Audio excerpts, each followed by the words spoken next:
মালিক ইবনে সিনান তাকা দেখে রাসূলুল্লাহর মাথার মধ্যে রড ভেঙে রয়েছে। হেলমেটের রডটা ভেঙে রক্তাক্ত অবস্থায় জমিনের মধ্যে বেহুশ হয়ে পড়ে আছে গো। মালিক ইবনে সিনান রডটা দাঁত দিয়ে টান দিয়ে বাইর করলো। রডটা যখন দাঁত দিয়ে টান দিয়ে বাইর করেছে, রক্ত তীরের মতো ছুটতে লাগলো রাসূলুল্লাহর গা থেকে। আমার নবীজির রক্ত মুবারক মালিক ইবনে সিনান সাইটা খেয়ে ফেলেছে। জোরে বলেন সুবহানাল্লাহ। যে সমস্ত আলেমরা ফতোয়া দাও কয় নবীও মানুষ আমরাও মানুষ, শুনে নাও, রাসূলুল্লাহর রক্ত মুবারক চেটে খেয়ে ফেললো গো। সাহাবীরা বলে, এ মালিক ইবনে সিনান, তোমার ঈমান চলে গেছে, কারণ মানুষ মানুষের রক্ত খাইতে পারে না, তুমি মানুষের রক্ত পান করলা, তোমার ঈমান চলে গেছে। মালিক ইবনে সিনান বলে, দুনিয়ার মানুষ শোনো, পৃথিবীর সবার কাছে রাসূলুল্লাহর রক্ত মুবারক হারাম হইতে পারে, আমি মালিক ইবনে সিনানের কাছে 100 বার 1000 বার হালাল। মালিক ইবনে সিনান বলে, এ মানুষ শোনো, তোমাদের সবার কাছে হারাম হইতে পারে, আমার রাসূলের রক্ত মুবারক আমি মালিক ইবনে সিনানের কাছে 1000 বার 100 বার 1,00,000 বার হালাল। সুবহানাল্লাহ। রাসূলুল্লাহর হুশ হলো, রাহমাতুল লিল আলামিন হুশ ফিরে পাইলেন। সাহাবীরা আরজি করি, ইয়া রাসূলুল্লাহ, ইয়া হাবিবাল্লাহ, আপনার রক্ত মুবারক মালিক ইবনে সিনান পান করেছে। নবী গো, মালিক ইবনে সিনানের ঈমান চলে গেছে। আমার নবী ডাকতে বলে, মালিক? বলে, জি হুজুর, লাব্বাইক ইয়া রাসূলুল্লাহ। মালিক রে, তুমি কি জানো না মানুষ মানুষের রক্ত পান করতে পারে না, মানুষ মানুষের প্রস্রাব খাইতে পারে না, তুমি কেমনে মালিক ইবনে সিনানে তুমি কেমনে রক্ত পান করলা? তুমি কি জানো না এটা হারাম? মালিক ইবনে সিনান বলে, দয়াল নবী গো, মায়ার নবী গো, শোন, আমি গুনাহগার, আমি পাপী, আপনার কাছে আরজি করি, পৃথিবীর সবার কাছে আপনার রক্ত হারাম হইতে পারে, আমি মালিক ইবনে সিনানের কাছে 1000 বার হালাল।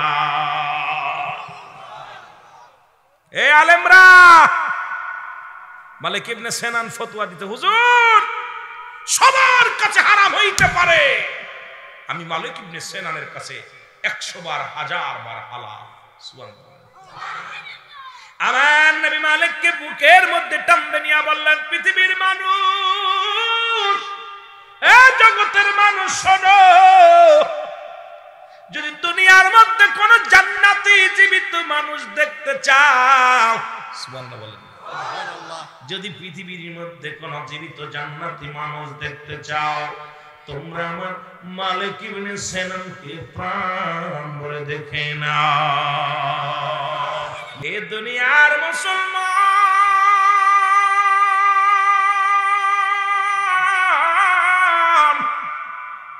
আমি কয়েকটা কথা বলে যাই সিলেটবাসীর জন্য গো। আজকে সিলেটের জমিনে যদি এমন কোন ব্যক্তি রাসূলকে নিয়ে কটূক্তি করে, আমি অনুরোধ করবো ঝাড়ু পিটা দিয়া তার জীবের থেকে সিলেট সরা করা লাগবে। এই জমিনের মধ্যে দুশমনের রাসূলদের জায়গা দেওয়া যাবে না, জোরে জোরে চিল্লা বলা যাবে না, ঠিক কিনা? রাসূল পাক সাল্লাল্লাহু আলাইহি ওয়াসাল্লাম পায়খানা মুবারক, ভালো করে ওয়াজ শুনবেন, পায়খানা মুবারক, রাসূল আকরাম সাল্লাল্লাহু আলাইহি ওয়াসাল্লাম পায়খানা গেলেন, জরুরত কাজ সামলেন। রাসূলের বিবি আম্মা জান খাদিজাতুল কুবরা দৌড়ায়া গেলেন রাসূলুল্লাহর পায়খানা দেখার জন্য। দেখি নবীজি পায়খানা কেমন করছে, দেখে আসি। পাথরে পাথরে আগুন জ্বালাইয়া রাসূলুল্লাহর পায়খানা মুবারক খুঁজতেছিলেন, খুঁজতে খুঁজতে ঘাম ঝরতে লাগলেন। আম্মা জানের গা দিয়ে দর দর করে ঘাম ঝরতে লাগলেন। জমিন ডাকতে বলে, রব্বে কারীম,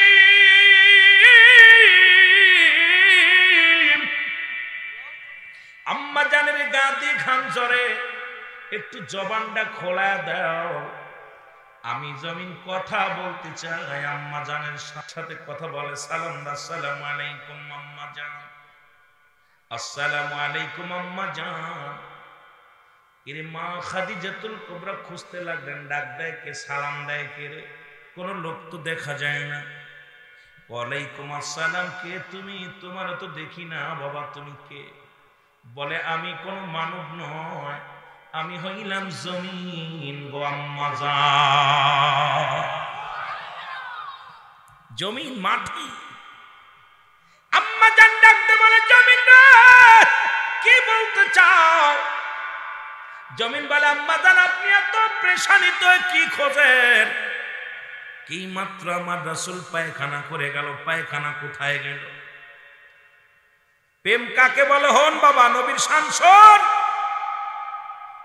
আমার রাসূল এই মাত্র পায়খানা করে গেল, কোথায় গেল পায়খানা মুবারক? জমিন বলে, আম্মা জান যেদিন থেকে আল্লাহ রাব্বুল আলামিন আমার জমিন বানাইছে, মাটি বানাইছে, সেদিন থেকে অপেক্ষা আছি আমার রাসূল কখন আমার উপরে পায়খানা করবে, প্রস্রাব করবে। এই অপেক্ষায় দিন গুনেছি, আজকে জমিন আমি ধন্য, আমার উপরে পায়খানা মোবারক করছে, আমি জমিন হা করে খেয়ে ফেলেছি। জোরে বলেন সুবহানাল্লাহ। এখন আমি আপনাদের কাছে জানতে চাই, আমার পায়রা মুসলমান, আমার নবীর পায়খানা জমিন পায় না, আর আমি মৌলবীর পায়খানা কুত্তায় খায় না। সেই মৌলবী যদি কয় নবী আমগার মতো মানুষ, এর মতো বিয়াদব আর দুনিয়ায় কেউ হয় না। জোরে বলেন ঠিক কিনা? রাসূল পায়খানা প্রস্রাব মুবারক করে একটা পাতিলের মধ্যে রাখলেন। আলেম ওলামা গভীর মনোযোগ। রাসূল এই প্রস্রাবখানা দিলেন উম্মে আয়মানের হাতে, কান্নার কাছে। সাহাবীর নাম কি? উম্মে আয়মান। নবী বলেন, উম্মে আয়মান রে, বাইরে শত্রুপক্ষ ঘোরাঘুরি করে, খবরদার দরজা খোলো না, সকালবেলা প্রস্রাবখানা ফেলে দিতে হবে, যত্ন করে রেখে দাও, সকালবেলা বাইরে ফেলে দিতে হবে। প্রস্রাব করে নবীজি পেয়ালার ভিতরে রেখে দিয়েছে। আলেম ওলামা গভীর মনোযোগ। এর গভীর রাত যখন হয়ে গেছে, উম্মে আয়মান পিপাসাও লাগছে রে, আর চিন্তা করে, আল্লাহ আমার নবীর প্রস্রাব যদি জমিনের মধ্যে ফেলি, আর এই প্রস্রাবের উপরে মানুষের পা লাগবে,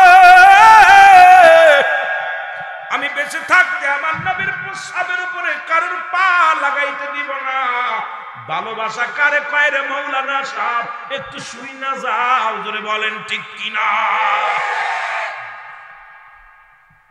রাত গভীর হয়ে গেছে, চিন্তা করে, আইরে আমার প্রস্রাব যদি আমি ফেলে দিই, তাহলে আমার রাসূলের প্রস্রাবের উপরে মানুষ পা লাগাইবে, আর আমি বেঁচে থাকতে আমার নবীর প্রস্রাবের উপরে পা লাগাবে। বুকের মধ্যে ধরে যেই খুলছে বোতল, এত একটা সুন্দর ঘ্রাণ, এই এমনি প্রস্রাব, এর প্রস্রাবের ভিতরে আর প্রস্রাবের ঘাম নাই, ঘ্রাণ নাই, ঘ্রাণ আছে সুন্দর ঘ্রাণ। উম্মে আয়মান রাসূলের প্রস্রাব মুবারক পেটের ভিতরে রেখেছে। সুবহানাল্লাহ। আরো জোরে, আরো জোরে। এই বাতিলেরা হন রে, কেন আমরা নবীর জন্য পাগল? কেন নবীর জন্য পাগল? সিলেটের জমিন কেন নবীকে এত ভালোবাসে? ওলিদেরকে কেন ভালোবাসি? আমরা কিতাবাদি পড়েছি, দেখেছি, শুনেছি। জোরে বলেন ঠিক কিনা?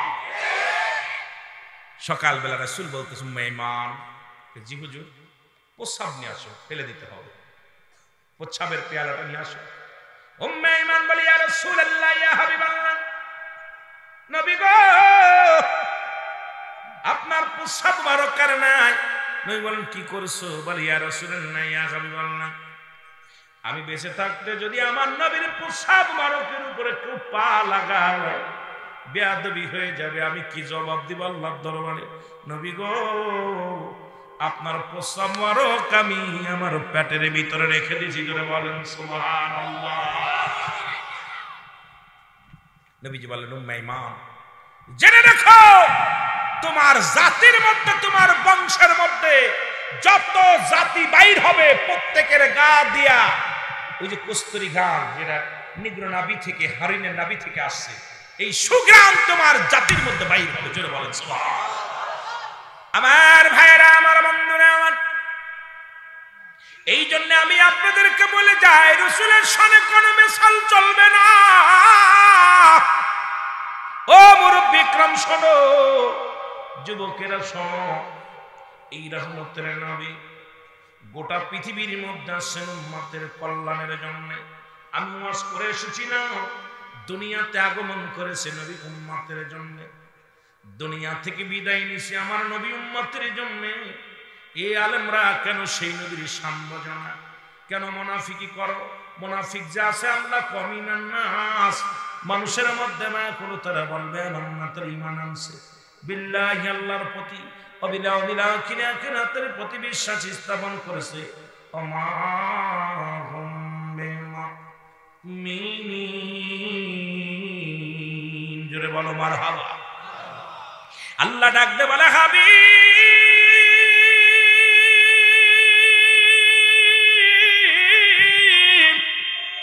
ওই মানুষের মধ্যে মানুষ না শব্দের অর্থ হলো মানুষ। না শব্দের অর্থ কি? জোরে বলেন না শব্দের অর্থ মানুষ। আল্লাহ কয় মানুষের মধ্যে একদল আছে যারা আপনার কাছে যাবে, তারা বলবে আমরা ঈমানদার। আজকে দাড়িও আছে, টুপিও আছে, পাগড়ি আছে, রাসূলের সুন্নাত ভিতরে ভরপুর আছে। কয় নবীজি মূর্খ, নাউজুবিল্লাহ বলেন। দাড়িও আছে, টুপিও আছে, পাগড়িও আছে। কয় নবীজিকে নিয়ে কটুক্ত করে যখন গালি দেয়, এইরকম হাজার হাজার দাড়ি টুপিওয়ালা পৃথিবীর মধ্যে আগমন করেছে, করে মুসলমান নবীর ভালোবাসা যার মধ্যে নাই। এই জন্য আমি গুনাহগার। আজ থেকে 10 বছর আগে ফতোয়া দিয়ে দিছি, যারা নবীকে বাদ দিয়ে আল্লাহকে পাইতে চায়, এই জামানায় ওরা হলো আল্লাহ ওয়ালা কাফের। আমার ভাইরা, আমার বন্ধুরা, আমার গভীর মনোযোগ। রহমতের নবী, আমার নবী উম্মতের জন্য কেমন কান্দে। নবী আমার একদিন নয়, দুদিন নয়, একটা সপ্তাহ নবীর কোনো খোঁজ নাই। মা ফাতেমা তো জোড়া পাগল, হাসান হুসাইন পাগল, হযরত আলী পাগল, কোথাও নবীর খোঁজ পাওয়া যায় না। নবী আমার একদিন নয়, দুদিন নয়, 7টা দিন পার হয়ে গেল। রাসূলুল্লাহ হীরা গুহার মধ্যে বসে বসে আল্লাহর ধ্যানে আছে, মোরাকাবা মুরাসাদায় রয়েছে। মুসলমান শুনে নাও, সবাই মনে করছে রাসূলকে নিশ্চিত মক্কার কাফেররা মেরে ফেলেছে। ফাতেমা কয় রে, খোঁজ নাও, তাড়াতাড়ি খোঁজ নাও, আমার আব্বা জানের খোঁজ নাও, আমার আব্বা জান কোথায়? কোথাও রাসূলকে পাওয়া যায় না। আরে উম্মতিরা শোনো, তোমাদের কত ভালোবাসা আমার নবী গো। খুঁজতে খুঁজতে কোথাও নবীর সন্ধান পাওয়া যায় না। হযরত আলী রাদিয়াল্লাহু তাআলা আনহু, মা ফাতেমা তো জোড়া বড় পাগল হয়ে গেলেন নবীর জন্য। খোঁজ নেও। হযরত আবু বকর সিদ্দিক রাদিয়াল্লাহু তাআলা আনহু খুঁজতে লাগলেন। হযরত উমর ফারুক রাদিয়াল্লাহু তাআলা আনহু খুঁজতে লাগলেন গো। হযরত উমর ফারুক শুধু নয়, বাবারা শুনে নাও, হযরত উসমান গনি রাদিয়াল্লাহু তাআলা আনহু নিয়ে খুঁজতে লাগলেন। খুঁজতে খুঁজতে রাখালিরা দে ফাতেমা ডাকতে বলে, রাখালিরা রে, তোমরা কি আমার আব্বা জানকে দেখেছো? রাখালেরা বলে, ফাতিমা রে, তুমি নাম কি? বলে, আমার নাম ফাতিমা। বলে, তোমার আব্বারে আমরা চিনি না, তবে একটা পাগল আর 7টা দিন ওই গুহার মধ্যে বয়া বয়া ইয়া রাব্বি হাবলি উম্মতি বলে কান্দে। ওই কান্না শুনিয়ে আমাদের বকরিগুলো খানা খাই না, আমাদের উটগুলো খানা খাই না। ওই পাগলটারে আমরা উঠাইতে পারি না রে। সারাদিন রাত 24টা ঘন্টা ওই গুহার মধ্যে বইয়া বইয়া নবী আমার কান্দে। ফাতেমা তো জোড়া ধরে যা বলে, আরে রে রাখালেরা রে, কই আমার আব্বা জান? রাসূলের পা গেলেন। ফাতেমা ডাকতে বলে, আব্বা জান, প্রাণের আব্বা জান, আপনি মাথা তোলেন গো আমার আব্বা জান। আমি ফাতেমা আপনার কাছে এসেছি, একটু মাথা তোলেন, কথা বলবো আমার আব্বাজান। ফাতেমা ডাক দেয়, নবী কথা বলে না। ফাতেমা ডাক দেবি নে বলে, আব্বাজান আপনার কি হাসান হুসাইনের জন্য মায়া লাগে না? বলেন না। বাবা গো আপনার কি আলীর জন্য মায়া লাগে না? বলেন না। আমি ফাতিমার জন্য মায়া লাগে না রে বাবা, কই না। বাবা গো আপনি আলীর জন্য মায়া লাগে না, ফাতিমার জন্য মায়া লাগে না, হাসান হুসাইনের জন্য মায়া লাগে না, আপনি কার জন্য কান্দেন? আমার নবী বলে, আরে আল্লাহ জানিয়ে দিছে রে, কাফের মুশরিকদের জন্য 7টা জাহান্নাম প্রস্তুতি করে রাখছে আল্লাহ। আল্লাহ বলেন, দাইতুনিল কাফিরিন, ওই কাফের বেঈমান মুনাফিকদের জন্য 7টা জাহান্নাম প্রস্তুতি করে রাখছে। আমি নবী কান্দি রে ফাতিমা, আমি হাসানের জন্য কান্দি না, হুসাইনের জন্য কান্দি না, আমি নবী কান্দি আমার উম্মতের জন্য।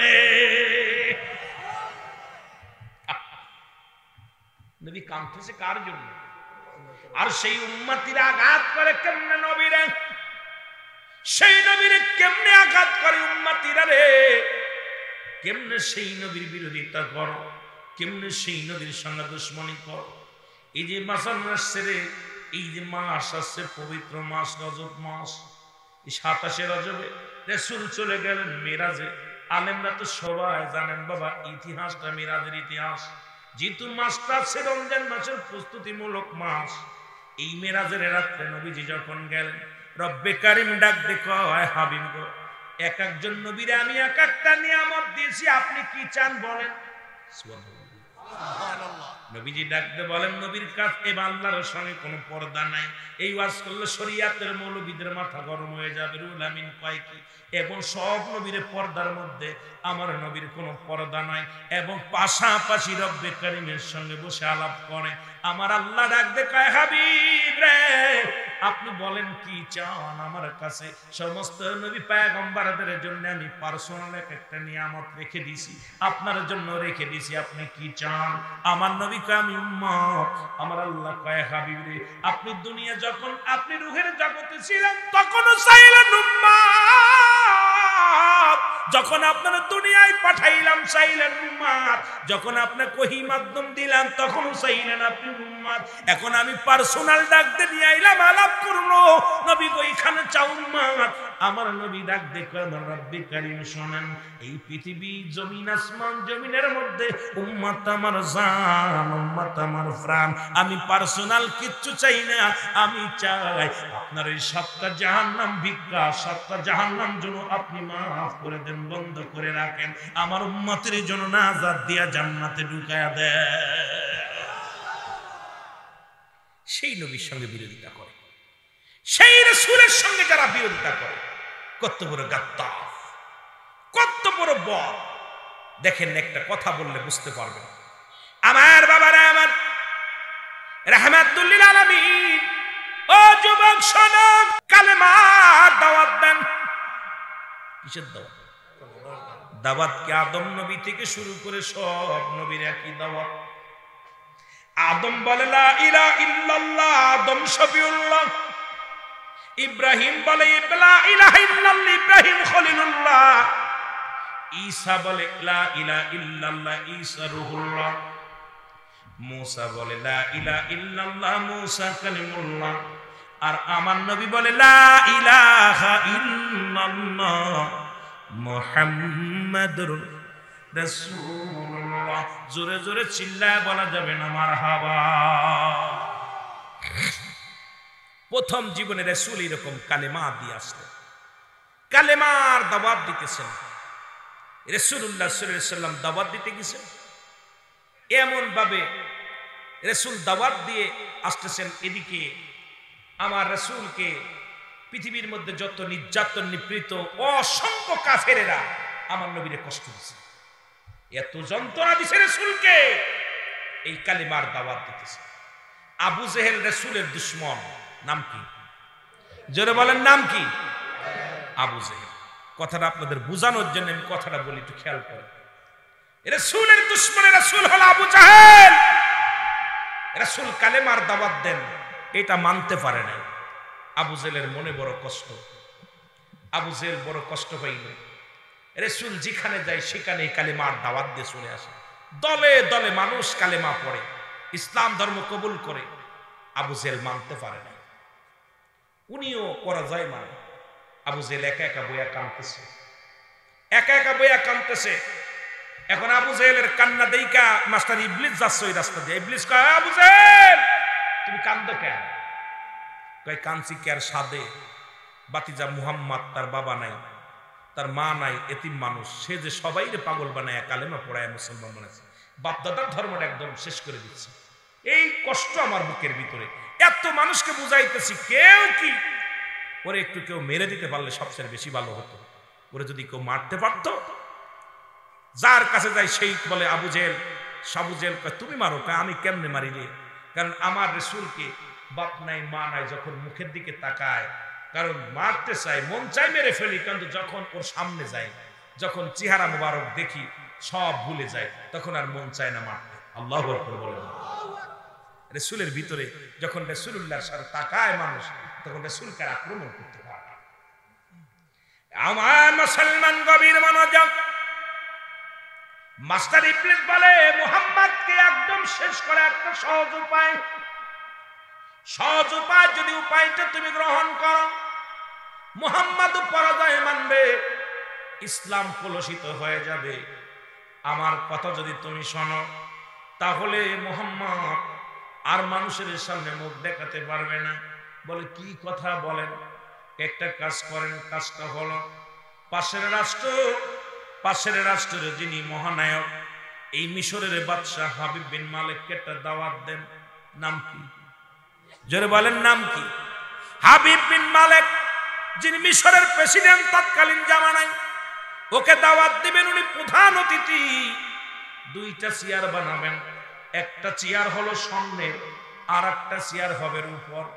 দুইটা চেয়ার, একটা চেয়ারের মধ্যে বসবে হাবিব বিন মালিক, আর একটা চেয়ারের মধ্যে বসবেন আপনি, আর মাটিতে বসবে মুহাম্মদুর রাসূলুল্লাহ সাল্লাল্লাহু আলাইহি ওয়াসাল্লাম। দেখবেন জনতার সামনে যখন আব্দুল্লাহর বেটা মুহাম্মদ মাটির মধ্যে বসবে, তখনই যে তার এমনি চলে যাবে। মানুষ বলবে, এত বড় নেতা, এত বড় যদি আল্লাহর প্রিয় হয়, সে মাটির মধ্যে বসছে, হাবিব বিন মালিক চেয়ারের মধ্যে বসে। ওকে সোজা করার একটা সহজ উপায়, জোরে বলেন নাউজুবিল্লাহ। যে কথা সেই কাজ। দুইটা চেয়ার বানালো, একটা চেয়ার হলো স্বর্ণের, আর একটা চেয়ার হলো রূপা। খুব খেয়াল করবেন যুবকেরা, দুইটা চেয়ার বানানো হলো। এই চেয়ারটা বানাইয়া দাওয়াত দিলেন হাবিব বিন মালিককে। আপনি প্রধান অতিথি, চিঠি করলেন, হুজুর আপনাকে প্রধান অতিথি হিসেবে অমুক দিন আপনাকে দেখতে চায়। রাসূলের কাছেও চিঠি পাঠাইলেন, চামড়ার ব্যাগে লিখে, কাগজে লিখে, হে আব্দুল্লাহর বেটা মুহাম্মদ, ওই মোবারকপুর আজকে মঙ্গলবার রাত 10টার সময়, সকাল 10টায় বিশাল সমাবেশ অনুষ্ঠিত হবে, আপনাকে দাওয়াত দিলাম প্রধান অতিথি হিসেবে। কয়জন প্রধান অতিথি? কথা কয় না। আজকে যেমন 3 জন সভাপতি, এই রকম 2 জনই সভাপতি। 2-3 জন যেহেতু সভাপতি, 3টে চেয়ারের তো প্রয়োজন। যারা বলেন ঠিক কিনা? 2 জন প্রধান অতিথি, এখানে 3 জন মৌলানা, 1 জন, 4 জন, 4টা চেয়ার তো এখনো জোগাড় করার প্রয়োজন। আবার প্রধান অতিথি আছে, মাননীয় অতিথি আছে, সম্মান বিষয়ে। রাসূল সাল্লাল্লাহু আলাইহি সাল্লাম আসবে, নবীজিকে দাওয়াত দিছে 11টায়। কয়টায়? 11টায়। হাবিব বিন মালিককে দাওয়াত দিছে কয়টায়? 10টায়। কয়টায়? 10টায়। হাবিব বিন মালিক আইছে, আয়েশা চেয়ারের মধ্যে বসে, স্বর্ণের চেয়ারের মধ্যে। রূপর চেয়ারের মধ্যে বসে রয়েছে আবু জাহেলা, শয়তান ইবলিসটা। রাসূল দেখে হাজার জনতা বসে আছে, নবীজি আস্তে আস্তে করে গুটি গুটি, নবীজি ঠিক টাইম, একদম 11টা ঠিক টাইমে চলে আসে। রাসূল এসে পিছনে দেখে হাজার হাজার মানুষ বসে আছে। নবীজিকে এমনিতে বলেন, বাইনা, উত্তম ব্যবহার, উত্তম আখলাক, উত্তম চরিত্র আমার নবীর ভিতর ছিল। নবীর ভিতরে কোনো আমিত্ব ছিল না। আহা, আর আমাদের ভিতরে যদি একজন একটু মাতবার হয়, চেয়ারম্যান হয়, আইর ভাব।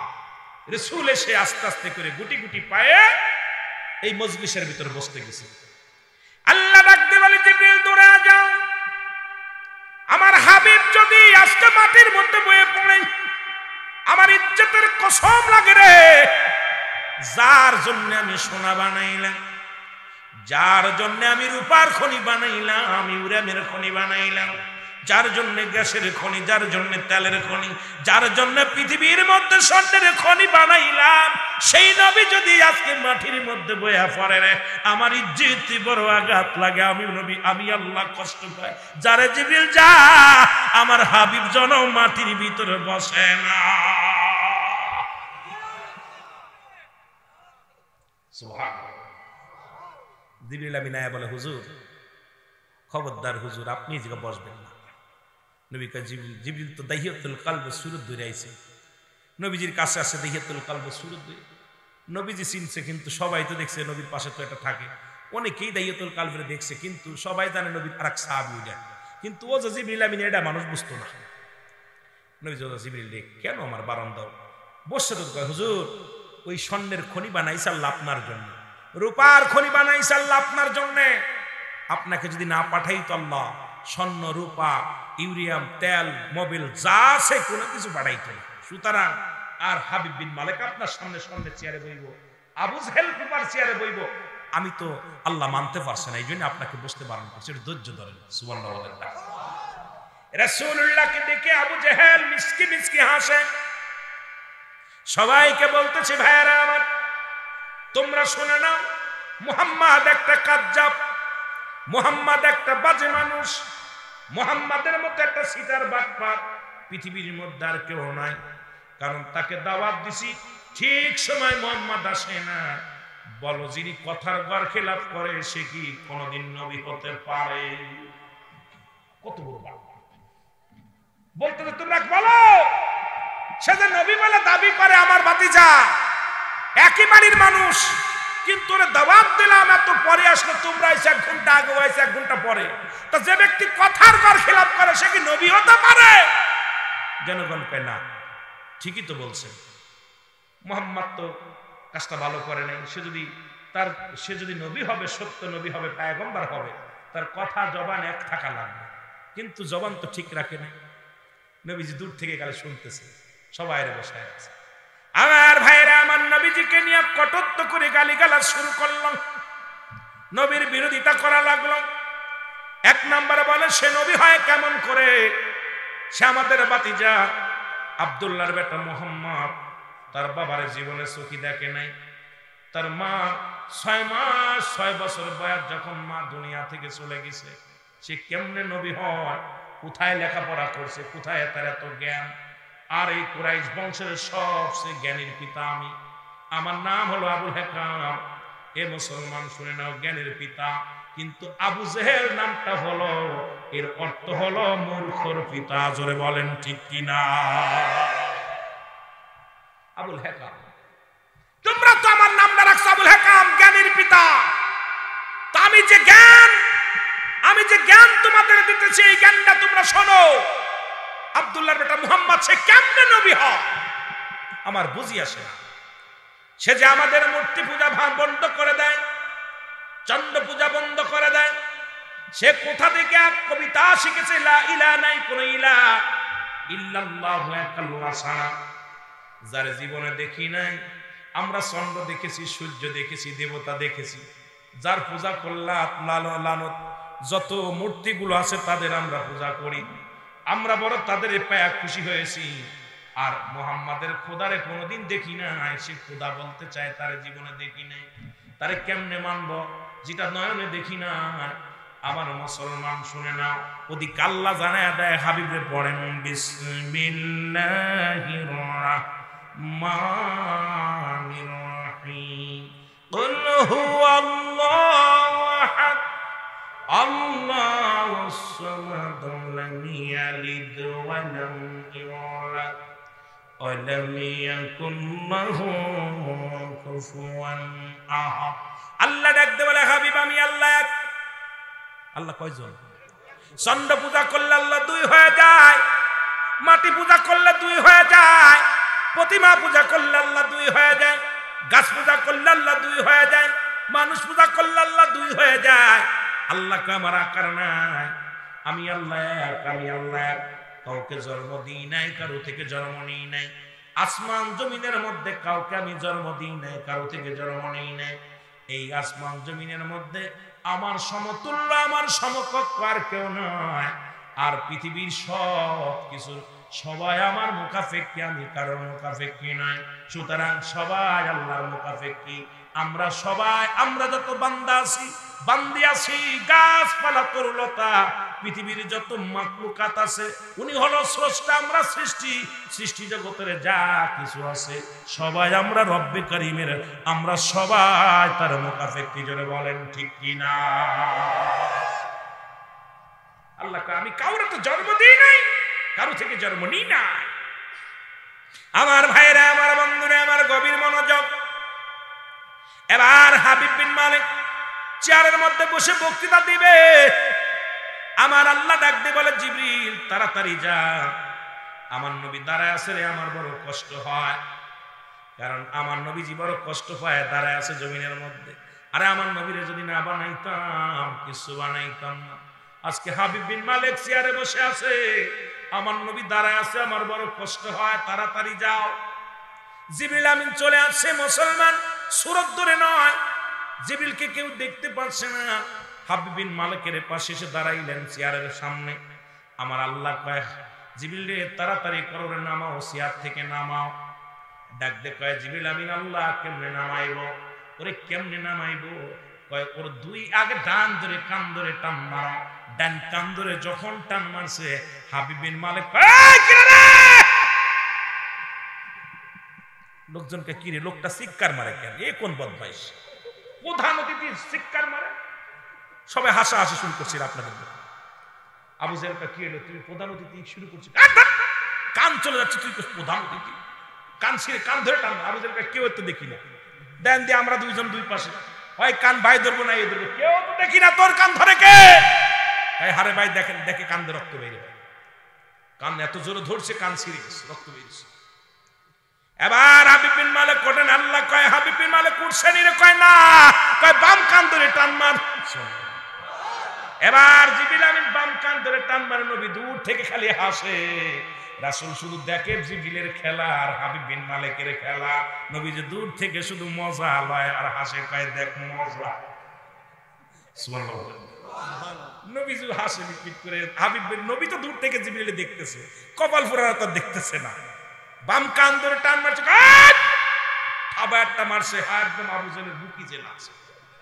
আবু জাহেল ঘোলা কি বানরের মতো লাফালাফি করো? আরে ভাই কান চলে যাচ্ছে, কান চলে যায়, তুমি বলো লাফালাফি করি? দেখে হাবিব বিন মালিকের দুই কান ধরে রক্ত বের হয়। চিন্তা করে ঘটনাটা কি? লোক দেখি না, রক্ত মনে হয় নিশ্চিত আব্দুল্লাহর বেটা মোহাম্মদ জাদু করছে, জাদু করছে। লোকজনের বলে, দেখো প্রধান অতিথির উপরে জাদু বিদ্যা খাটিয়েছে মুহাম্মদ। নাউজুবিল্লাহ বলেন, আর একটু জোরে বলেন নাউজুবিল্লাহ। আমার নবীজি দূর থেকে দাঁড়ায়া দাঁড়ায়া শুধু খেলা দেখে, কি মজার খেলা। আমার আল্লাহ কয়, জিবরিল রে হাবিব বিন মালিক করছে? কয় না। ওর দুই কান ধরে টান দাও। এবার দুই কান যখন ধরছে, হাবিব বিন মালিক লাফ দিয়ে যায় নিচেই বসে বসে। জোরে বলেন সুবহানাল্লাহ। সিয়া সেরা দিয়া সামনে দিয়ে বসে। জিবরিল আমিন কয়, তাড়াতাড়ি আমার নবীর হাত ধরে নিয়ে আয়। জিবরিল তাড়াতাড়ি যা, আমার হাবিব দাঁড়ায় রয়েছে, অনেকক্ষণ হয়ে গেছে, ডাক দে নিয়ে আয়। নবীজির হাত যে ধরলেন। জিবরিল আমিন কয়, হুজুর আপনার কপাল দিয়া ঘাম ঝরে, দাঁড়িয়ে আছেন, আপনার কষ্ট হয়, তাড়াতাড়ি আসেন। রব্বুল আলামিন আমাকে বলছে তাড়াতাড়ি চেয়ারের মধ্যে বসতে যায়। আমার নবীরাই না হাবিব বিন মালিকের স্বর্ণের চেয়ারের মধ্যে বসায় দিয়েছে। জোরে বলা যাবে না সুবহানাল্লাহ।